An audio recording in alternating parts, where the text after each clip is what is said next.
करत करत अभ्यास के जड़मत होत सुजान, रसरी आवत जात के सिल पर पड़त निशान।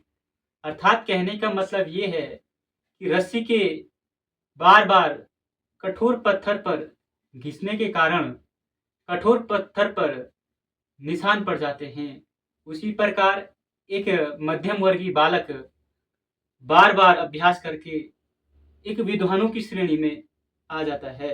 तो हेलो दोस्तों, नमस्कार। आप सभी लोगों का स्वागत है शंखनाथ स्टडी पॉइंट में। और आज आपकी सेकंड क्लास रहेगी ज्योग्राफी की, और जो एटमॉस्फेयर से संबंधित रहेगी, कह सकते हैं कि वायुमंडल से संबंधित रहेगी। तो आइए दोस्तों शुरू करते हैं। वायुमंडल क्या है और किसे हम वायुमंडल कहते हैं? तो हम साधारण शब्दों में कह सकते हैं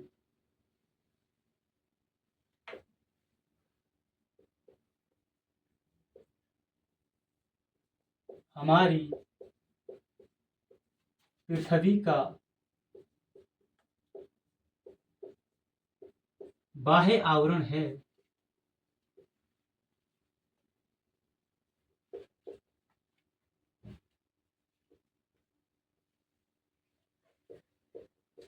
जो कि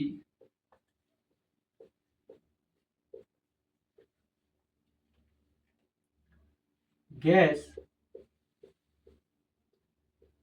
धूल कण व वाष्प के कारण बना है।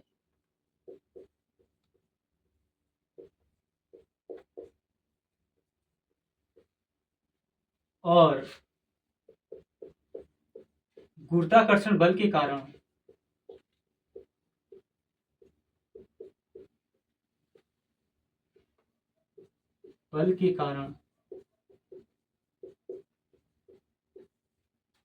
स्थिर अवस्था में है।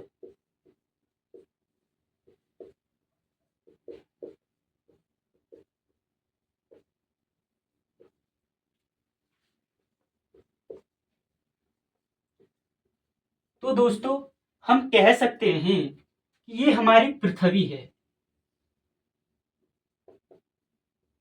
और हमारी पृथ्वी के चारों ओर गैस के कण या जो धूल, मिट्टी और वाष्प विद्यमान है।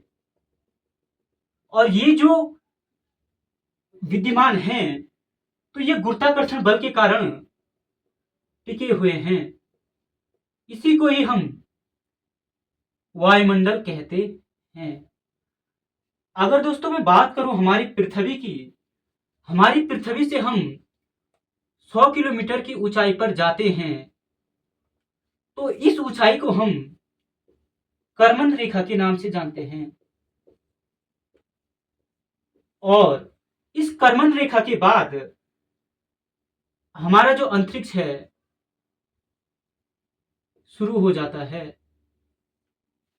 तो हम क्वेश्चन ऐसे बनता है कि वायुमंडल को अंतरिक्ष से अलग करने वाली रेखा का नाम क्या है?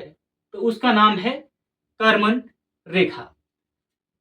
और अगर मैं वायुमंडल की बात करूं, तो इसकी अधिकतम जो सीमा है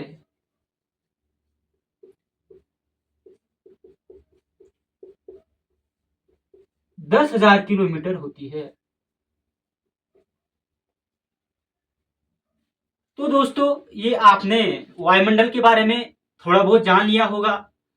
अब थोड़ा सा मैं इसे इरेज कर लेता हूं, क्योंकि जगह नहीं आ पाएगी।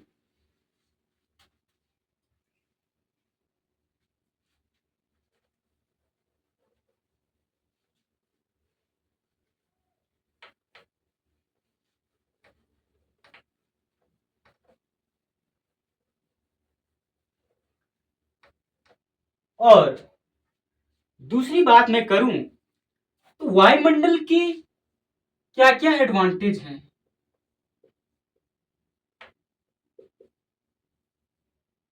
तो वायुमंडल का पहला एडवांटेज ये है कि वायुमंडल के कारण ही जो वायु है इस वायु की उत्पत्ति होती है। दूसरा एडवांटेज ये है कि वायुमंडल के कारण ही जो तापमान है और ऊर्जा का वितरण होता है।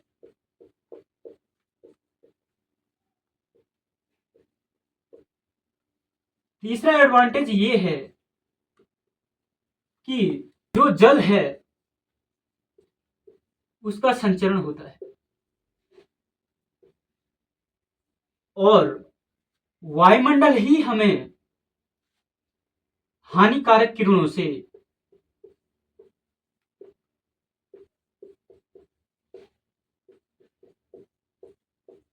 सुरक्षा पहुंचाती है। हम कह सकते हैं कि चौथा कारण ये है, चौथा वायुमंडल का लाभ ये है कि वायुमंडल के कारण ही वृष्टि की उत्पत्ति होती है। और पांचवा कारण है कि वायुमंडल के कारण ही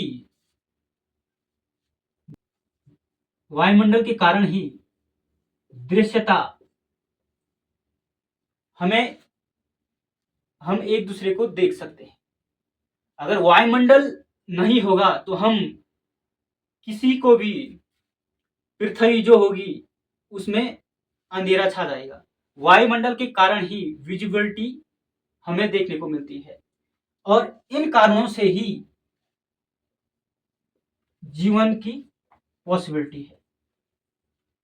तो ये हमने सिंपल बात की कि वायुमंडल के क्या क्या लाभ हैं, क्यों वायुमंडल हमारे लिए आवश्यक है। अब दूसरी बात यह है कि जो वायुमंडल है, इस वायुमंडल की उत्पत्ति कैसे हुई वो हमने पढ़ना है।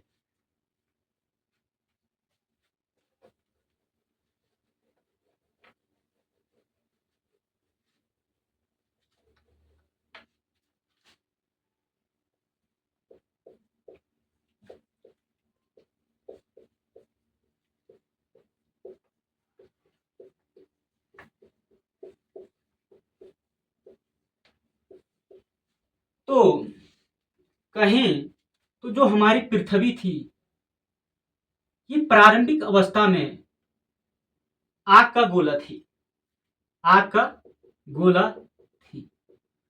अब धीरे धीरे क्या हुआ कि पृथ्वी ठंडी होने लग गई और ठंडी होने के कारण क्या हुआ कि पृथ्वी की जो प्राथमिक वायुमंडल था पृथ्वी का, उसमें जो हाइड्रोजन गैस है और जो हीलियम गैस था,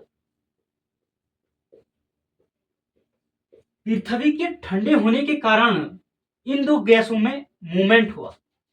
अब जब मूवमेंट हुआ तो इन गैसों ने पृथ्वी को छोड़ दिया।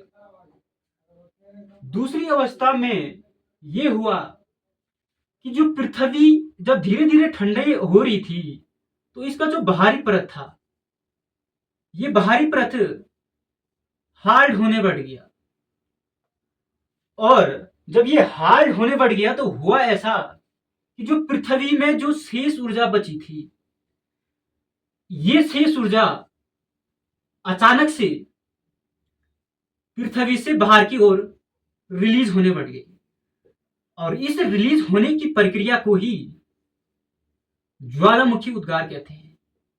ज्वालामुखी कहते हैं। और जब ज्वालामुखी की उद्गार हुआ तो ये अपने साथ साथ वाष्प, कार्बन डाइऑक्साइड गैस और नाइट्रोजन गैस को भी पृथ्वी के वायुमंडल में ले आई।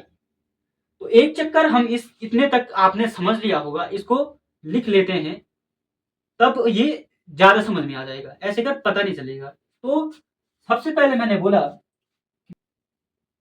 प्रारंभिक अवस्था में, प्रारंभिक अवस्था में पृथ्वी आग का गोला थी।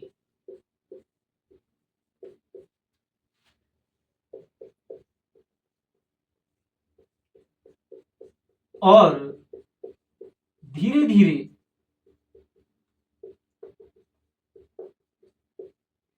ठंडी हो रही थी। ठंडी हो रही थी। अब जब ये ठंडी हो रही थी तो हुआ क्या, मैंने बोला कि जो हमारा प्राथमिक वायुमंडल था, प्राथमिक वायुमंडल, तो प्राथमिक वायुमंडल में मैंने बोला कि जो हाइड्रोजन गैस थी और जो हीलियम गैस थी,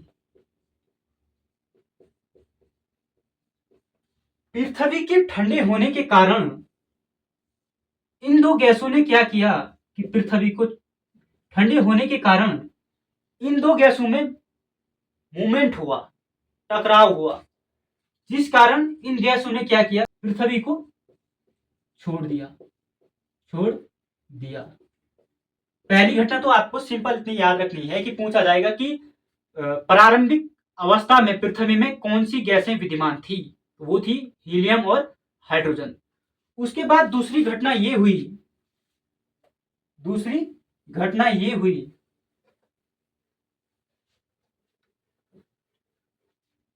या कह सकते हैं द्वितीयक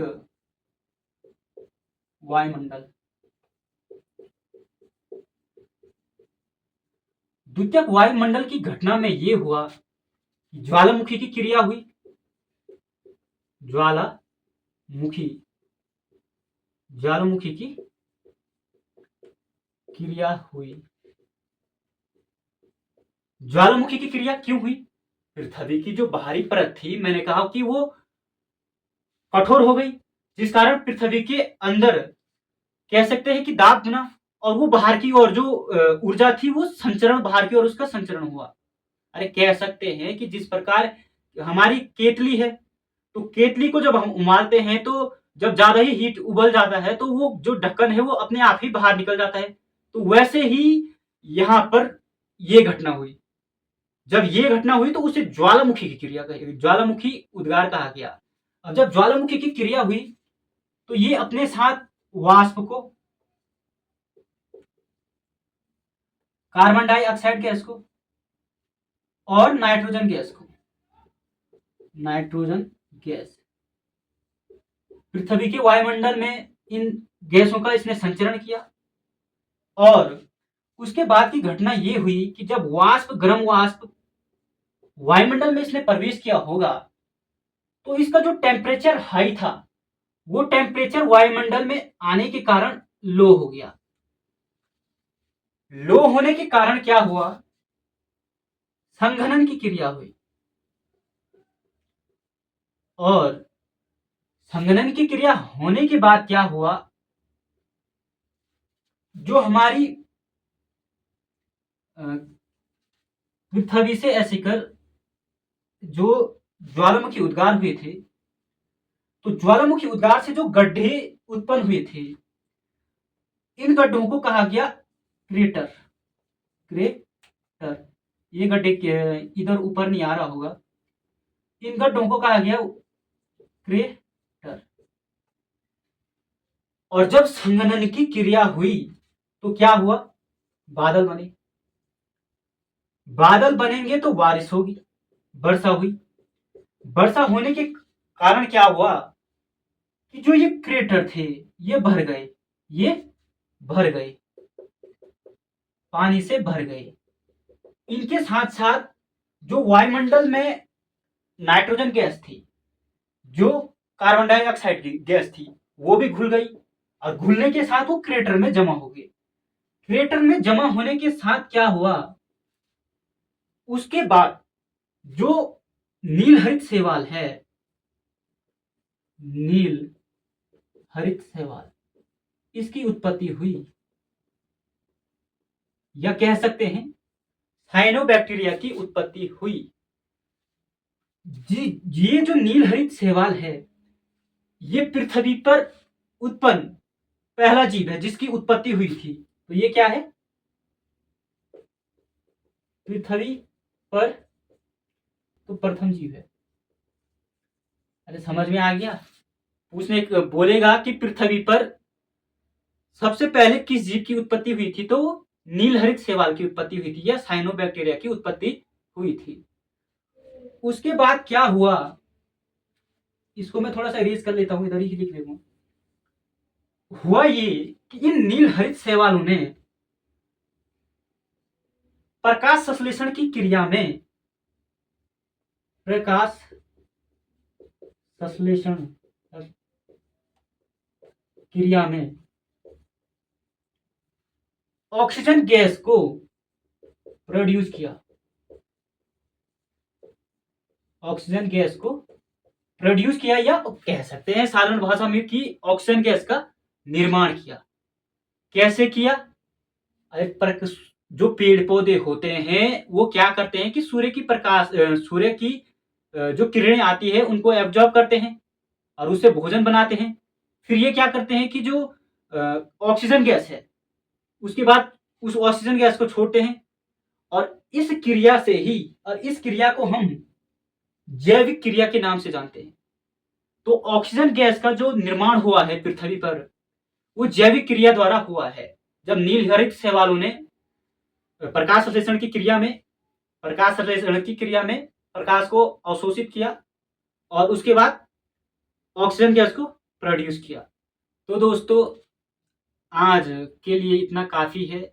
आपने पढ़ लिया होगा कि वायुमंडल किसे कहते हैं, वायुमंडल के क्या लाभ हैं, वायुमंडल की कैसे उत्पत्ति हुई। दोस्तों आप सभी लोगों का वीडियो पर बने रहने के लिए धन्यवाद कि आप लोग चैनल को इतना प्यार दे रहे हैं, और ऐसे ही इस चैनल पर कंटिन्यू वीडियो आती रहेगी।